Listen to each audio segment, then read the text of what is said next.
হরে কৃষ্ণ। প্রিয় বৈষ্ণব মণ্ডলী, আশা করি আপনারা ভগবানের কৃপায় কুশলে আছেন।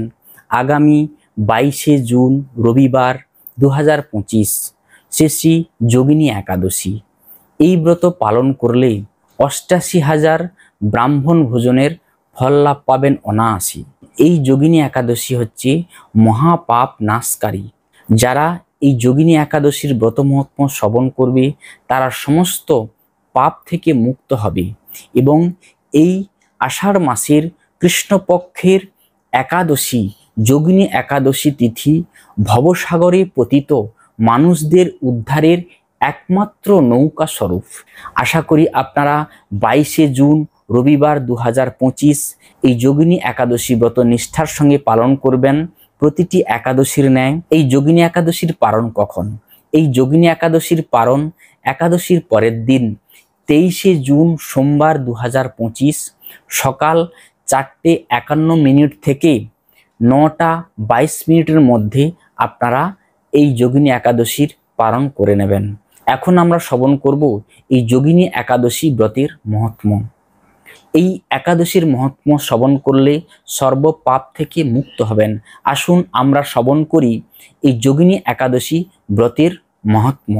ব্রহ্মবৈবর্ত পুরাণে আষাঢ় মাসের কৃষ্ণপক্ষের একাদশীর ব্রত মহাত্ম্য যুধিষ্ঠির শ্রীকৃষ্ণ সংবাদ রূপে বর্ণিত আছে। যুধিষ্ঠির মহারাজ বললেন, হে বাসুদেব, আষাঢ় মাসের কৃষ্ণপক্ষে একাদশীর মহাত্ম্য কৃপাপূর্বক আমাকে বলুন। শ্রীকৃষ্ণ বললেন, হে মহারাজ, সকল পাপ বিনাশকারী ও মুক্তিপ্রদ এই উত্তম ব্রতের কথা বলছি, আপনি শ্রবণ করুন। আষাঢ় মাসের কৃষ্ণপক্ষে একাদশী যোগিনী নামে খ্যাত। মহাপাপ নাশকারী এই তিথি ভবসাগরে পতিত মানুষের উদ্ধার লাভের একমাত্র নৌকা স্বরূপ। ব্রত পালনকারীদের পক্ষে এটি সর্বশ্রেষ্ঠ ব্রত বলে প্রসিদ্ধ। এই প্রসঙ্গে আপনাকে একটি পবিত্র পৌরাণিক কাহিনী বলছি। অলকানগরে শিবভক্ত পরায়ণ কুবের নামে এক রাজা ছিল। তিনি প্রত্যহ শিব পূজা করতেন। তার হেমমালী নামে এক মালী ছিল। প্রতিদিন শিব পূজার জন্য মানস সরোবর থেকে সে ফুল তুলে যক্ষরাজ কুবেরকে দিত। বিশালাক্ষী নামে হেমমালীর এক পরমা রূপবতী পত্নী ছিল। সে তার সুন্দরী পত্নীর প্রতি অত্যন্ত আসক্ত ছিল। একদিন সে তার স্ত্রীর প্রতি কামাসক্ত হয়ে পড়ে। রাজভবনে যাওয়ার কথা ভুলেই গেল। বেলা 2 প্রহর অতীত হলো। অর্চনের সময় চলে যাচ্ছে দেখে রাজা ক্ষুব্ধ হলেন। মালির বিলম্বের কারণ অনুসন্ধানে এক দূত প্রেরণ করলেন। দূত এসে রাজাকে বলল, সে গৃহে স্ত্রীর সাথে আনন্দে মত্ত। দূতের কথা শুনে কুবের অত্যন্ত রেগে তক্ষণি মালিকে তার সামনে হাজির করার আদেশ দিল। এদিকে মালি কুবেরের পূজার সময় অতিবাহিত হয়েছে বুঝতে পেরে অত্যন্ত ভয় পেল।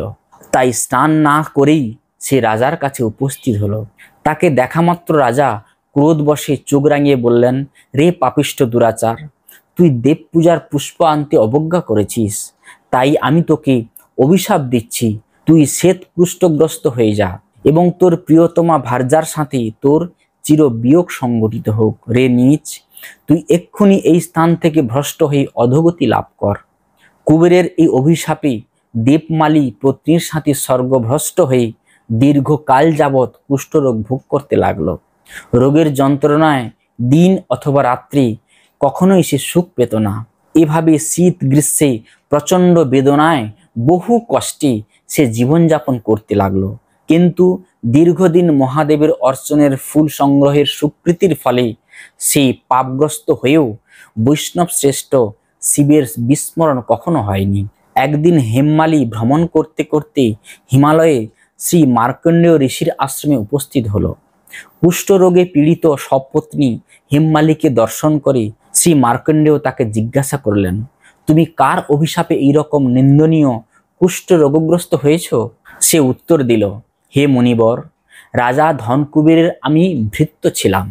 আমার নাম হেমমালী। আমি প্রত্যহ মানস সরোবর থেকে ফুল তুলে শিব পূজার জন্য রাজাকে দিতাম। কিন্তু দুর্ভাগ্যক্রমে একদিন স্ত্রীর মনোরঞ্জন হেতু কামাসক্ত হয় সেই ফুল দিতে বিলম্ব হয়। রাজার অভিশাপে এইরকম দুর্দশাগ্রস্ত হয়েছি। পর উপকারী সাধুদের স্বাভাবিক ধর্ম। হে ঋষিশ্রেষ্ঠ, আমি অত্যন্ত অপরাধী, কৃপা করে আমার প্রতি প্রসন্ন হন। তখন দয়াদ্র চিত্ত মার্কণ্ড মুনি বললেন, হে মালি, তোমার মঙ্গলের জন্য শুভফল প্রদানকারী এক ব্রতের উপদেশ করছি। তুমি আষাঢ় মাসের কৃষ্ণপক্ষের যোগিনী নামক একাদশী ব্রত পালন করো।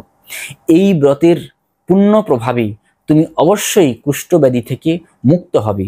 শ্রীকৃষ্ণ বললেন, ঋষির উপদেশ শ্রবণ করে হেমমালি তাকে প্রণাম জানালেন। পরে অত্যন্ত আনন্দে ঋষির আদেশ মতো নিষ্ঠার সঙ্গে যোগিনী একাদশী ব্রত পালন করল। এইভাবে হেমমালি সমস্ত রোগ থেকে মুক্ত হলো ও পত্নী সহ সুখে জীবনযাপন করতে লাগলো। হে মহারাজ যুধিষ্ঠির, আমি আপনার কাছে এই ব্রত উপবাসের মহিমা কীর্তন করলাম। এই ব্রত পালনে ৮৮,০০০ ব্রাহ্মণকে ভোজন করানোর ফল লাভ হয়। যে ব্যক্তি এই মহাপাপ বিনাশকারী ও পুণ্য ফল প্রদায়ী যোগিনী একাদশীর ব্রত কথা পাঠ এবং শ্রবণ করে, সে অচিরেই সর্বপাপ থেকে মুক্ত হবে। ভক্তগণ, আশা করি আপনারা ২২শে জুন রবিবার ২০২৫ যোগিনী একাদশী নিষ্ঠার সঙ্গে পালন করবেন এবং ৮৮,০০০ ব্রাহ্মণ ভোজনের ফল অনায়াসে লাভ করবেন। এই দুঃখময় কারাগার থেকে মুক্ত হওয়ার জন্য একমাত্র নৌকাস্বরূপ এই যোগিনী একাদশী। আসুন আমরা সবাই মিলে সংকল্প করি, ২২শে জুন রবিবার ২০২৫ এই যোগিনী একাদশী ব্রত পালনের মাধ্যমে ভগবান শ্রীকৃষ্ণকে প্রসন্ন করে কলিতে আমরা যে এই ভবসাগরে পতিত হয়েছি, সেই ভবসাগর থেকে মুক্ত হতে পারি। আবার পরবর্তী নতুন ভিডিওতে আপনাদের সঙ্গে দেখা হবে। সবাইকে বৈষ্ণবের প্রণাম। হরে কৃষ্ণ।